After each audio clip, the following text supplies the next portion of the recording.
Hello, my name is Abby Hancock, and this is my presentation for Understanding My Community in reference to Arapahoe High School in Centennial, Colorado, specifically zip code 80122.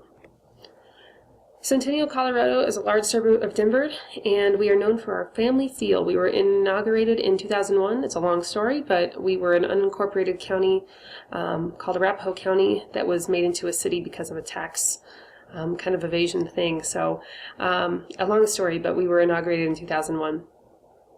We're known kind of for how many parents of school-age children also grew up in this area. One of the things that is so special about Centennial is that many people come back to live here when they go through our school district.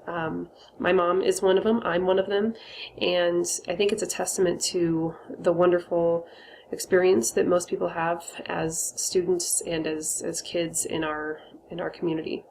We're a relatively conservative community in relation to the state. Our state usually votes 50-50 Republican and Democrat, but our community is relatively conservative. We have a high religious affiliation. Most of us are predominantly non-denominational Christian Catholic, and we have a large percentage of the LDS Mormon Church as well. Centennial is known for its activity. I mean, we're a very active area with many trail systems, rec centers, access to programs for adults, kids, and seniors. And we're definitely known for our community volunteerism, our good schools, our active lifestyles, and overall safety. We were recently ranked the 15th safest city in the nation.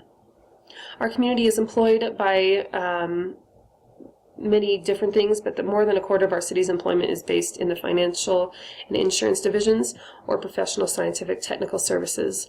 Education, construction, and retail are the next highest industries. Some of the population characteristics of Centennial, again, we were founded in 2001 after a kind of a tax weird thing. If you ever want to look it up, you can help me explain it. It's really difficult, but here we are.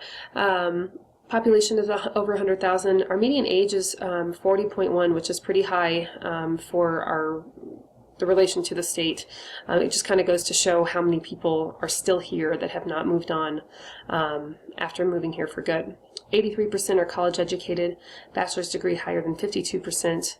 Our race, I highlighted that one, a high white percentage of people, 82.4% white and 7.4% Hispanic. I highlighted that one as well just to suggest how high that number has gotten. It used to be like 0.4%, and now we're at 7.4%. So it does speak to something that is happening in our community as well.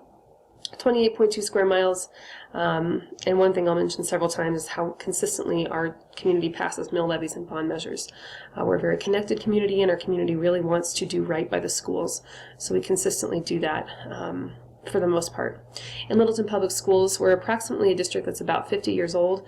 There used to be nothing around us, and my mom, again, she was a member of LPS long ago. She has pictures of her high school with just the school and nothing around it. I mean, nothing for miles and miles and miles. But now we're just booming. 15,000 students, K through 12.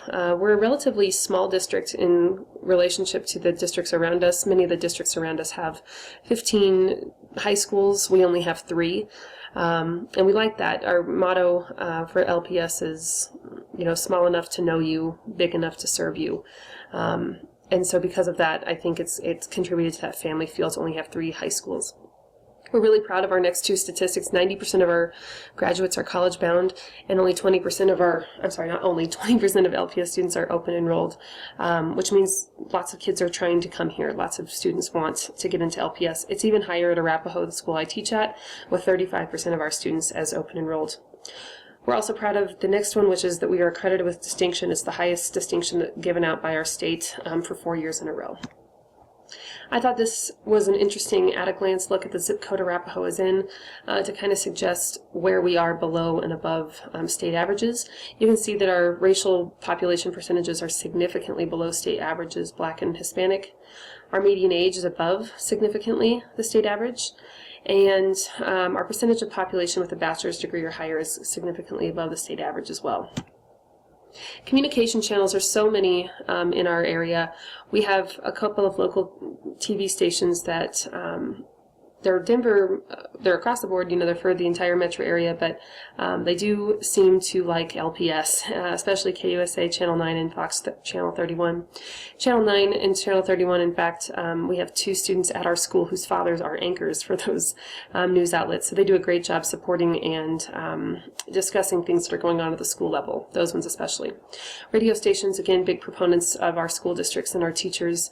I listed several of those. Our newspapers, the Denver Post-Citizen, the Denver Post and the Centennial Citizen, are great resources. LPS does a great job with our district webpage. Every school and every teacher is required now to have their own webpage. School web pages, that's not too hard to see, but now at Arapahoe High School, every single teacher must have a teacher web page presence, which I thought was an interesting and awesome, actually, technological advance for schools. The next 2 that I highlighted I thought were great. The community gets most of its information via electronic device with either mobile news apps, Twitter, and text alerts. Governing Magazine recognized Centennial as the most internet-connected city in the nation with a population of at least 100,000. So we're really proud of that statistic, that we are a very connected community.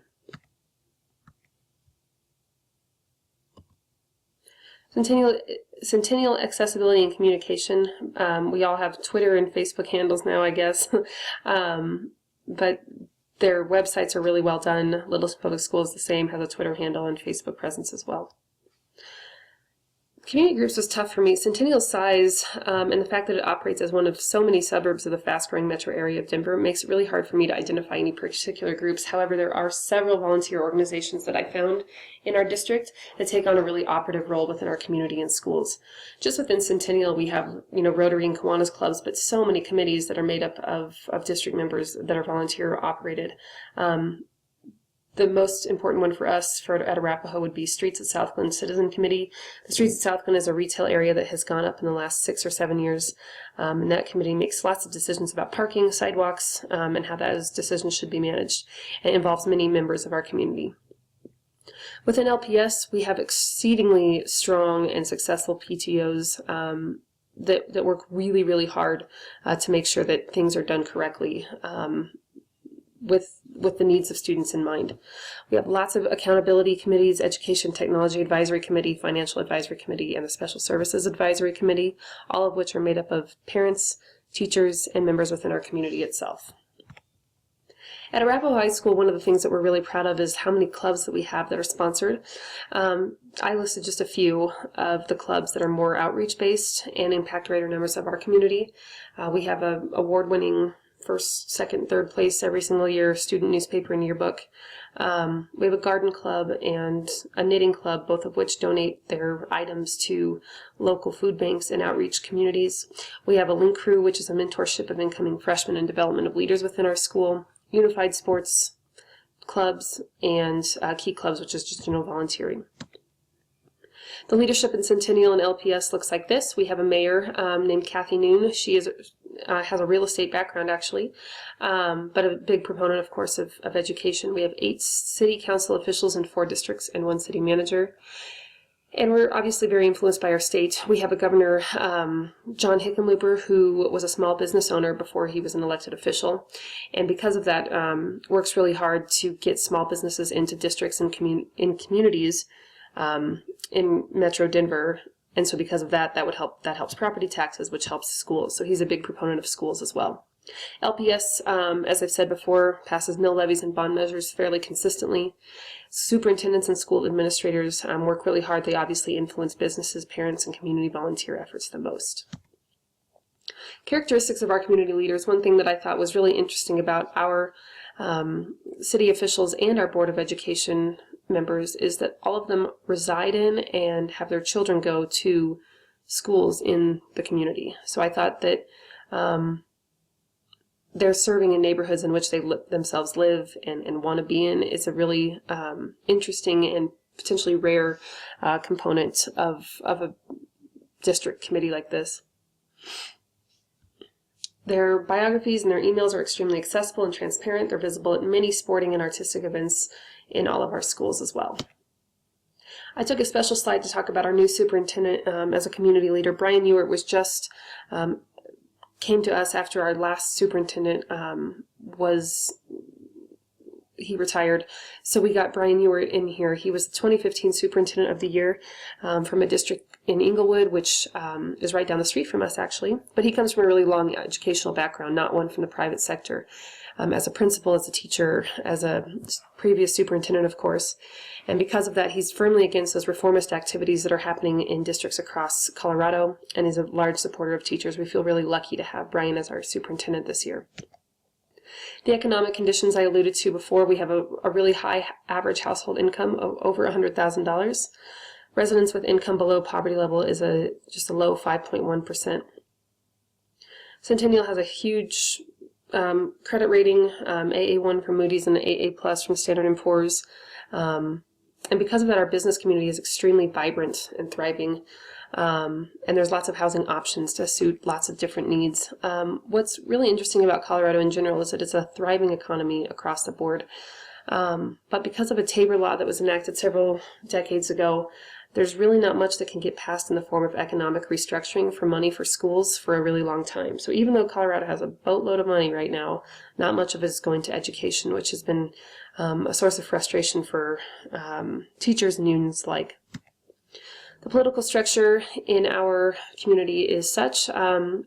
Politics and education have stayed relatively separate up to this point. What I mean by that, yes, I think that they're very aligned in lots of ways, but in surrounding districts called Jefferson County or Jeffco and Douglas County, they've had some reforming groups come in with political agendas that take over their school boards. And then, of course, they have these kind of strict adherences to Common Core. They have really specific needs politically, and so far LPS has been able to stave them off. And so in that way, we've kind of stayed separate somehow. Our elected officials do a great job getting bonds and levies passed. We do rely heavily on our LPS Foundation for additional money. They have lots of fundraising events that promote school interest, and they provide grants for special projects. More political structure in LPS. We're really proud of how much our district participates in legislative processes at the state capitol. We have lots of accountability meetings with legislators who represent our community, so that education is always going to be at the forefront of their minds.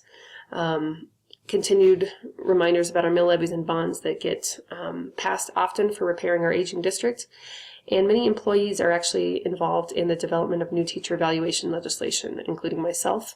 I'm a member of a teacher effectiveness in Senate Bill 191 measures about how that's going to look in the next couple of years. Social tensions in Centennial are not many. We have a relatively homogeneous racial, political, and religious group. And so social tensions are relatively non-existent. I mentioned this earlier, but there is a higher number of Hispanic families moving into our community. And so because of that, we are starting to look into more immersion and ESL programming at the school level. There's no known gang affiliations, and if anything, there's just discrepancies in income that have led to cliquing and bullying at our school. Additional information can be found in these places. The power structures in Centennial and Colorado, of course, are great trickle-down city government to board of directors to state officials that typically vote Republican. In LPS and Arapahoe High School, there's a superintendent, a board of education for 8-year terms.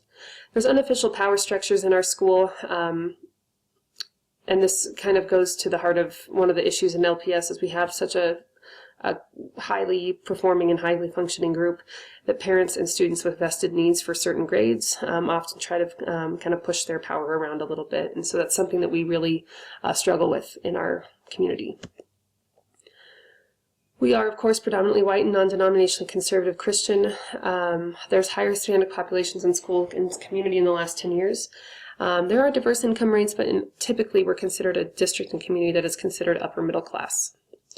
Arapahoe High School is the only school in the nation that has formed a bond with the Arapahoe tribe of the Wind River Reservation so that we can use their mascot. There's many traditions in our school that surround around this culture, despite our low Native American population in the school itself. We have floor tiles in our school that are traditional colors, quote sayings, and statues across the school for their customs, and we have a biannual Indian Welcome Assembly. Public opinion can be measured in many different ways: websites, Board of Education meetings, parent-teacher conferences, and classroom volunteers. A recent public opinion survey said that Centennial was ranked the 13th best place to live in America, and USA Today ranked it number 26 in America. Teacher effectiveness will be measured in part by surveys distributed to students in 2017. And in several questions asked to community members, Centennial was ranked so high in safety, neighborhoods, and schools.